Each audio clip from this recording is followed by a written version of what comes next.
Hello? Spring has arrived with the forsythia buds starting to peek out. I'm a woman who has just crossed the 50-year mark, and I'm here to share my unique story. Honestly, I've not been very fortunate with men, but later in life I found true love. And that person is, quite unexpectedly, my in-law. Growing up, my family was incredibly poor, barely managing to graduate middle school, while the more affluent kids went on to prep schools for college. High school was a luxury I couldn't afford. I was a good student, but my parents couldn't financially support me. They believed college was only for my brother, sparing every dime for him, despite my desire to study. I couldn't pursue high school due to our financial struggles. With my parents working hard, the thought of attending an academic high school was out of the question. So, at a young age, I started working in factories. Although it was challenging to find one that I could handle at such a tender age.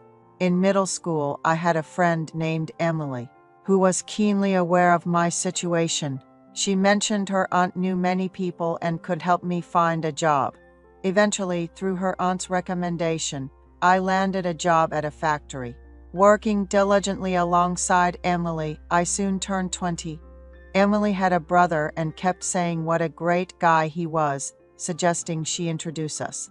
Back then, unlike today's thriving dining culture with coffee shops and restaurants, meetings often took place in bakeries. The man I was introduced to seemed very cheerful. He worked at his parents' shop. His name was James.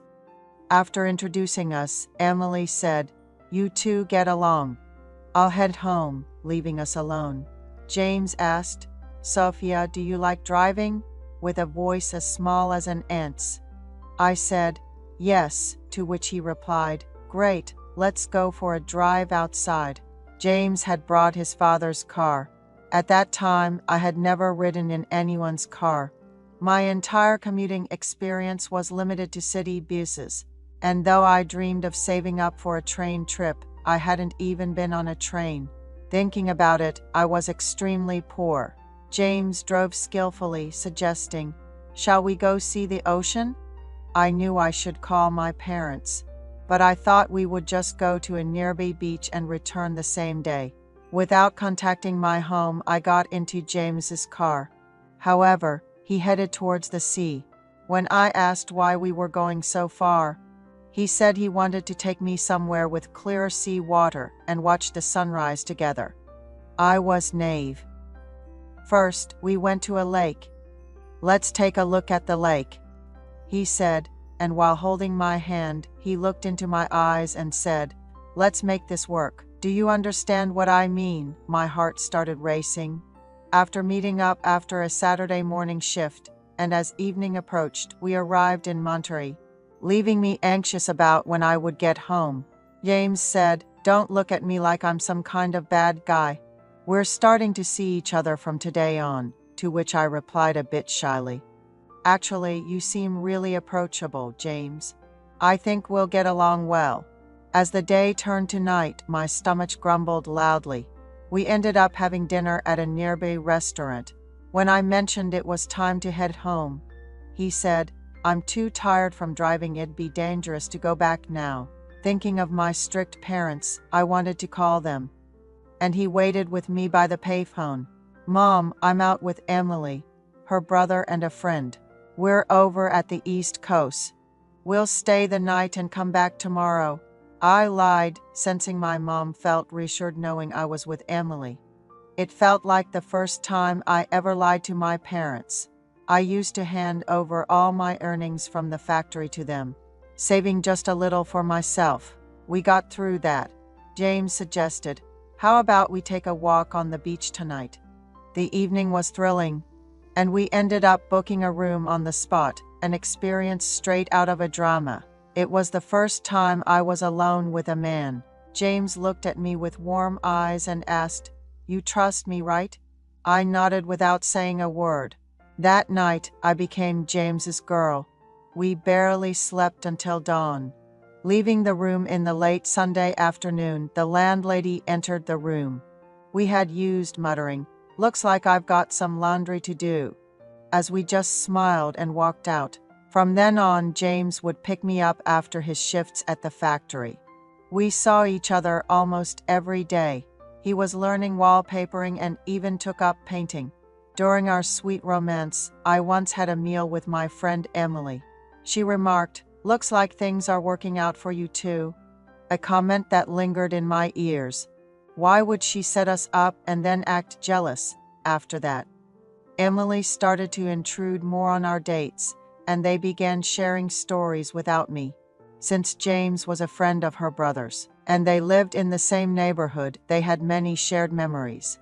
I've always been quick to catch on after all. I've been working under others since my teens. Hearing Emily say to James, "I loved the white day candy you gave me yesterday," was ridiculous. We were supposed to meet every day, but James had an urgent matter that day. Turns out, Emily had been harboring a crush on James for a long time. I thought to myself, would we really date? But when it turned out to be true, I guess she felt jealous. James then said, "Your gift is in the car," and gave me candy. When I told James, "If you're playing us both, let's end this right here," he and the other person just silently got into their car and left. I can't even begin to express how much I cried at home that day. I was introduced to this man by my best friend, and somehow, on the first day we met, I ended up being his girl, only to find out he was also seeing my friend. I felt so betrayed that I couldn't bring myself to go to work for several days. Then there was this sudden absence of what should have been a monthly occurrence. Waiting brought no news, so I visited the local clinic. The result was that I was pregnant.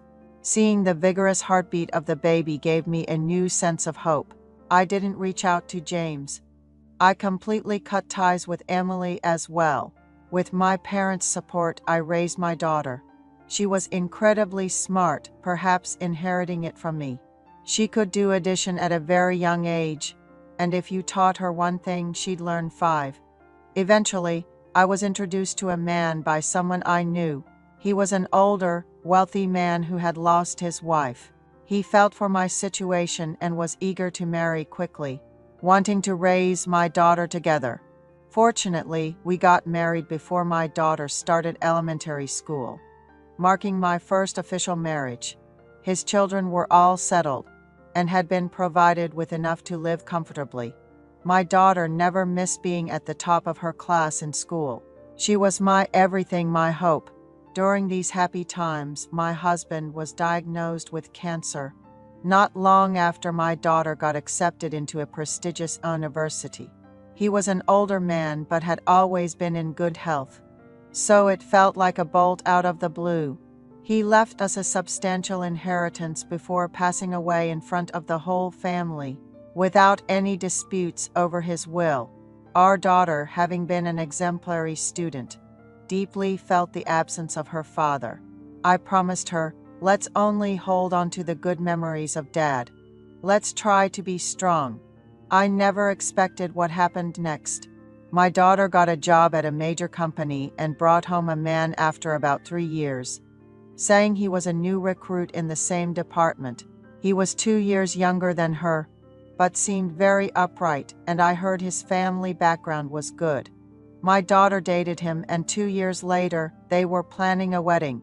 The groom's father was quite the gentleman. However, the mother-in-law was absent. I learned she had sadly passed away 2 years prior.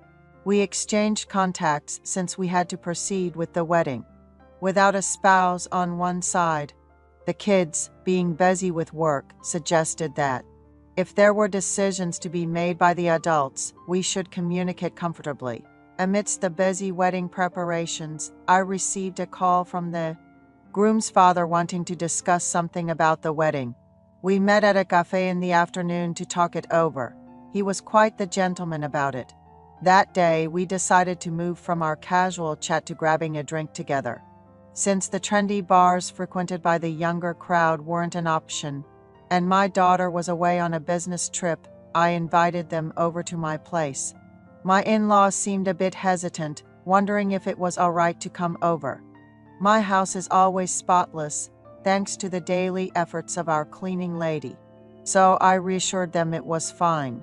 Upon arriving, my in-law was visibly impressed by the cleanliness of our home. We lost track of time sharing stories about raising kids and the struggles of our youth, not realizing it was past midnight.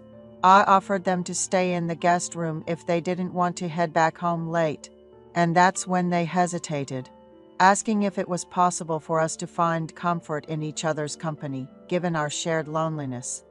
I welcomed the idea, and we promised to keep our relationship a secret.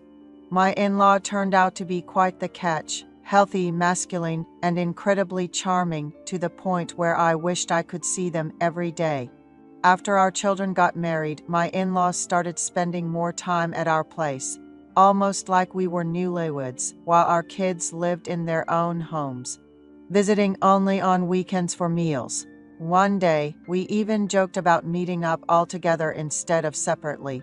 Our kids were concerned about us being alone, but we brushed it off, saying they should focus on their own lives, and we would keep in touch via phone since we were getting busier. One day, my daughter announced she was pregnant, and I assured her I would take care of the baby, so she shouldn't worry.